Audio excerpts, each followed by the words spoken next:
The little red light is on. All right.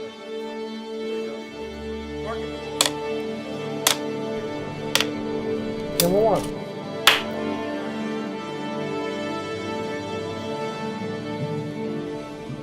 You know, most kids, you start thinking at an early age, as soon as you look in the sky at night and you see stars, and you think, well, what would it be like to be up there? No matter where we grow up, everybody looks up at the sky and says, what else is out there? I started saying I wanted to be an astronaut when I was 5 years old, according to my mom. It was the beginning of our astronauts making their way up to the moon. I remember coming back like, what is this? You know, how do I go do this? This looks like fun. I looked at what NASA was doing. I was like, I want to be an astronaut. So in a nutshell, that's kind of what happened. I got into the Navy test pilot school and then started to apply to NASA. There's like 6,000 people that applied for, 15 slots. And I interviewed 4 times over 12 years. I applied multiple times over 13 years and interviewed 5 times before I was selected. Well, I did submit 7 applications along the way, but I got rejected by NASA 7 times, but the 8th time. And the 4th time, I got a phone call that said, if you're still interested in being an astronaut, we'd like you to come to Houston.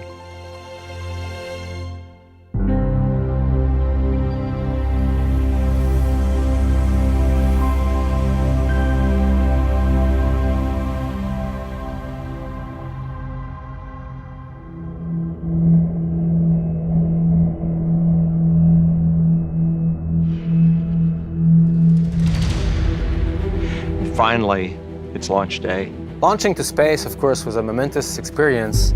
You see that this rocket is a living, breathing beast.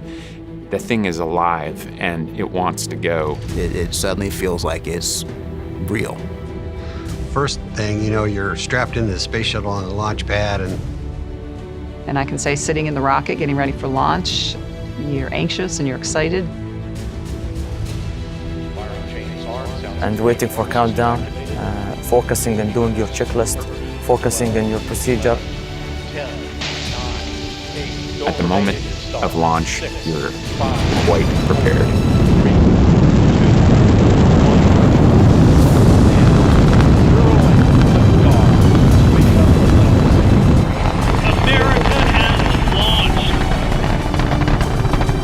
Lights off and you feel the rumble, and then you start to move, and that constant smooth acceleration pulling you back in the seat. And you feel like you're just in a car wreck because the solid rocket boosters light off and they give you a kick in the backside like you were just rear-ended at a stop sign, literally. There's just nothing subtle or nice about it. It was the vibration, the pressure, the acceleration, the pressure in your seat.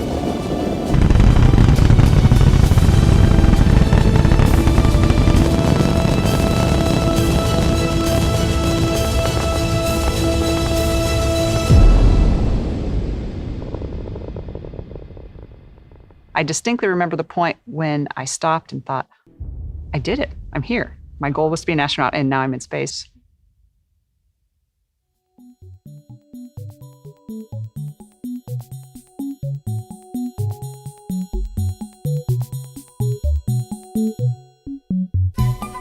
As a kid, you maybe fantasize about spreading your arms and flying among the clouds and that kind of stuff. That's what we're doing. Floating is very cool. It's fun to watch new astronauts show up in space too, because they creep around. We would joke like space mice, very timid, very controlled. Being weightless the first few days is horrible. I mean, it's really neat to see something floating in front of you. It's really horrible to feel like you're going to throw up all the time. And then as you start to get into it, you start to realize that the human's an incredibly adaptive machine, and weightlessness is really, really well suited for us. Pretty soon you're going into a hatchway and you come through and you kind of push off on both sides and you go zipping down the middle and you're turning right at the end. So you reach out, grab a handrail. But it also brings out your inner 5-year-old, or I say that it is the source of all stupid astronaut tricks. It's as fun as you think it would be, only better. I think I told my wife that I thought it was a burrito of awesomeness smothered in awesome sauce, because I don't have a very big vocabulary, so I tried to use the biggest, most impactful words I could. Everybody's a superhero. You're not floating, you're flying.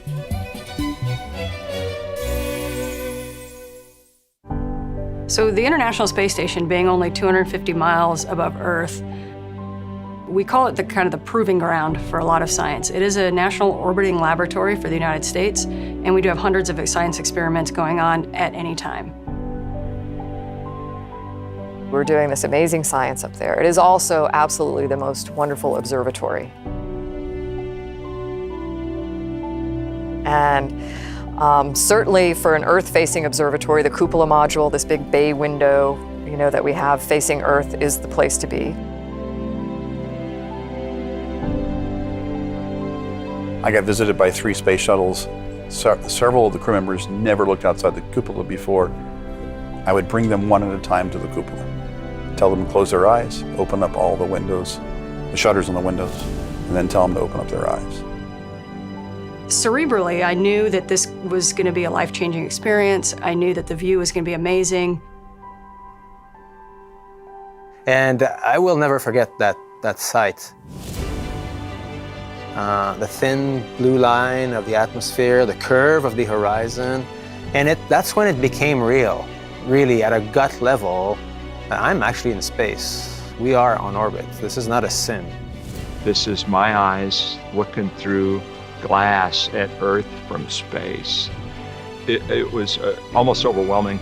And so I think it's kind of overload for your brain and processing all of that at once because it just isn't used to that.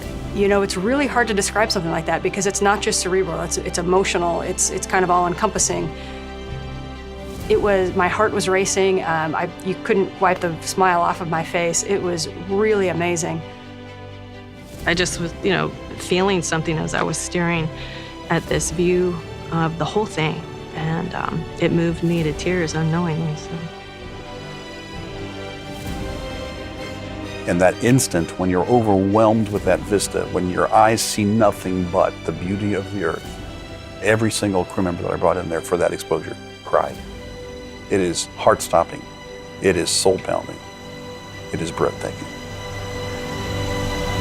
I mean, it was ridiculous. The most impressive things was watching thunderstorms, storm activity moving around the planet. You can see its path propagating around, and you have these big flashes all over the place. This one storm covering is how beautiful the Earth is, how fragile it looks, how alive it obviously is with the clouds, the water. It's like it's breathing. When you first look at Earth, you may say, wow, that's a continent. And then you look at it again the next day and you say, wow, there are mountain ranges. And then you look at it again the next day and it's like, oh, I could see synclines and anticlines in the geologic structure. You could see the Nile River and the Nile Delta so clearly, the Red Sea. And for me, that was just amazing to look down. You could see the Jordan River, the Sea of Galilee, the Dead Sea. And I was just thinking, this is where all this took place. The color palette is hard to compare. I mean, all these reds and oranges, and so the dunes all over in Central Africa and in Saudi Arabia, you have these so many different textures. And you can almost pick out where you are over the Earth because Australia's tans are different than African tans. Every piece of the Earth has its own tone, if you want. So you become very acquainted with the Earth from a big picture point of view.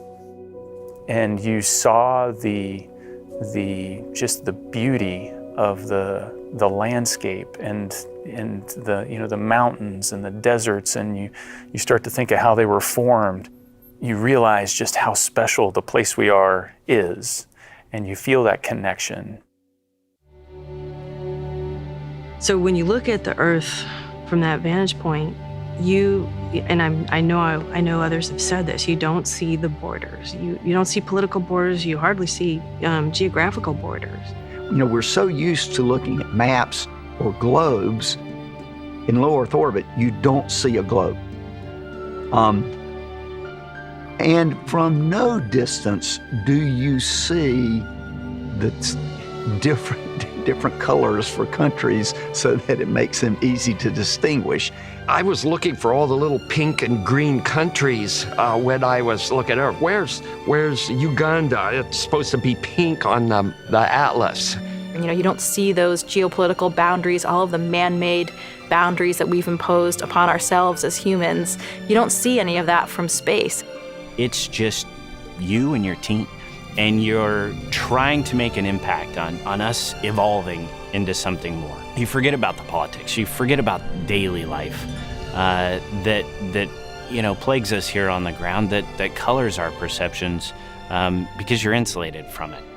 And you just feel this sense of commonality more, and something that unites us all, and just that we're all human. Flying over Africa in the daytime with the intense sunlight so much of the time, you don't really see much detail. It's so bright. But at night, when it's illuminated by starlight or moonlight, you really see a lot, and it's just fascinating.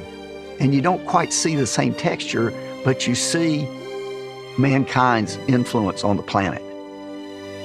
You get these beautiful, twinkly city lights. And they represent human sprawl, which isn't necessarily bad, but it is incredibly beautiful from space. I love looking at the atmosphere at night when you have that air glow, and sometimes it was a bit green, and then you have the aurora dancing around. And we were flying into this astonishing aurora, this rippling, pulsing river of green that's down below us, the red that is stretching up to our altitude. It's like, it was just breathtaking. Auroras, the presence of humans at night, it's obvious with the lights. But is the death around the Earth that's startling? How this beautiful, shining oasis of life is there naked in the middle of pitch black death, the vacuum of space. Definitely look up and see the stars like you have never seen them before.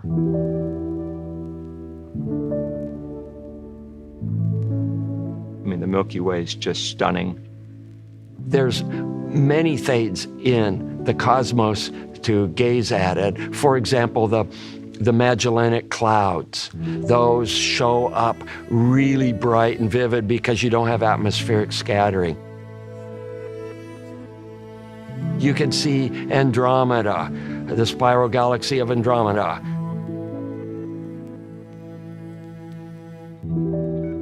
Of course, the lights don't flicker. They're steady because they're not coming through the dust and coming through the atmosphere.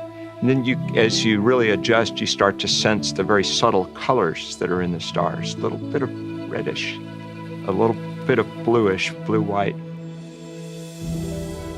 Just all the colors and the light come out, in that depth of space as well. I could all of a sudden detect depth. Now, I couldn't tell you how much, but it's light years, right? And it's like, whoa, I can somehow tell that star is closer than that star. And that was something that knocked my socks off. And I thought, nobody told me about this. I don't think I had thought before going up there about how many stars you see, the density of stars. You see so many stars, it becomes hard to pick out constellations. People ask if there's aliens, and I'm like, of course there are aliens. Look at all those stars. There's got to be. It's just so vast and infinite. I don't know what else to say about that.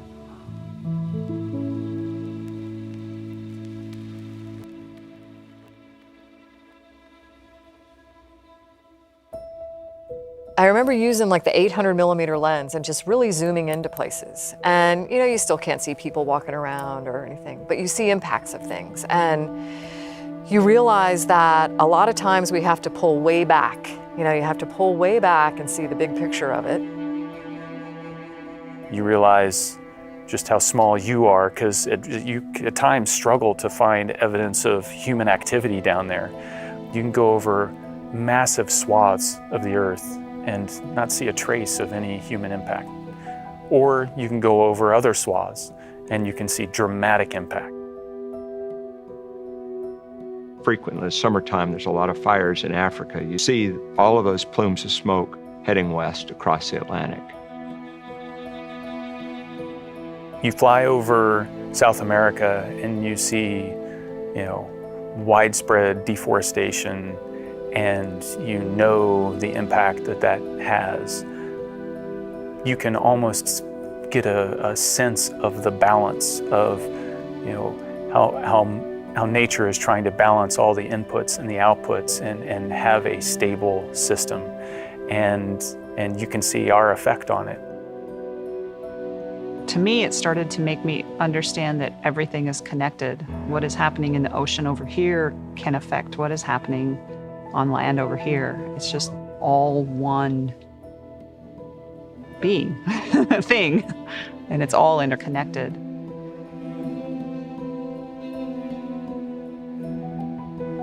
You can see combat. I mean, we were two countries were at war, and you could very easily see missiles being shot. They just looked like little tiny traces of light. You can see all that stuff. So to me, I didn't see one unified human civilization. You certainly see one unified planet cruising around the sun, and that is a unique perspective.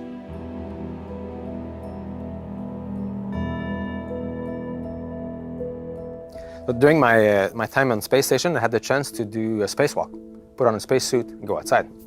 And that's a very special experience for any astronaut.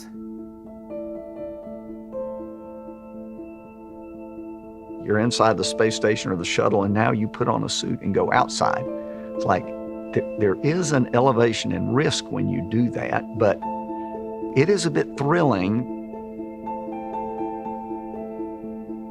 Spacewalks always seem to be very busy and task-focused events where I got to do this and I got to move over here and do this. And then you just have to not think about where you are. Just concentrate on getting the job done. What's the big picture? Rarely did you have a minute where you could just say, just take a minute and enjoy the view. But, there were those minutes every once in a while. And the view from outside the spacecraft, with that full panoramic vision through your helmet visor, was just incredible. It's a very disturbing view looking down about 240 miles at the Earth going by at 17,000 miles an hour. It's like, oh boy. I just watched the Earth going by below me, and I only had this, thin visor separating me from a very unsurvivable atmosphere. And my feet were dangling. I remember, not just through my visor, but looking down and you just see feet and then Earth, and you're holding onto the space station. And it was just incredible. Everything looked so large. The colors are even more vibrant.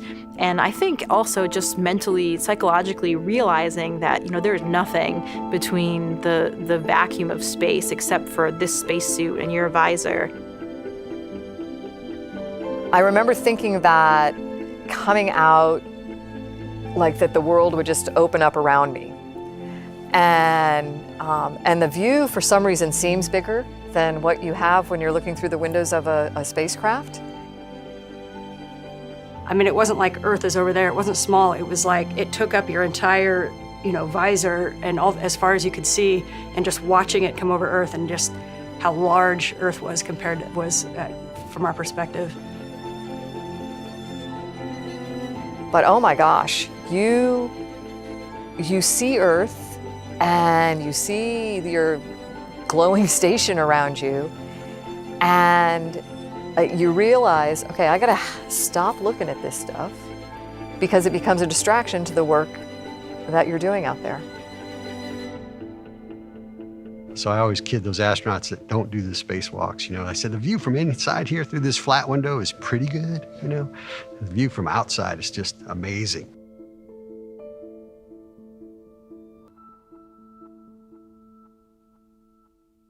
And the great thing about living on Space Station, I loved every minute of it. I had a countdown going, but it was, oh no, I only have 2 months left. All right, one last look at the Earth. This is some good news. The Earth is still beautiful. An Earth in crisis is still an Earth worth returning to. Life seems extremely busy, and the days start flying by, and before you know it, it's over.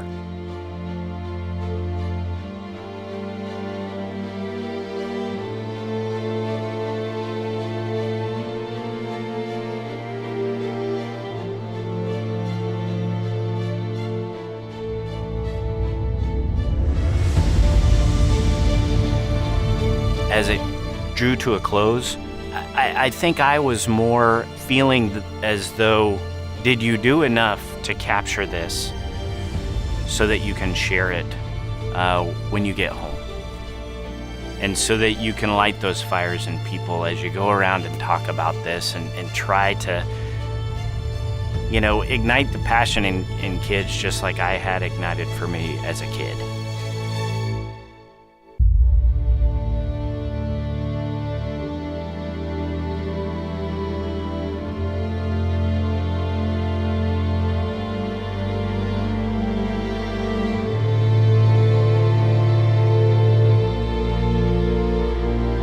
And you're back on the ground, and somebody else is doing the job up there now.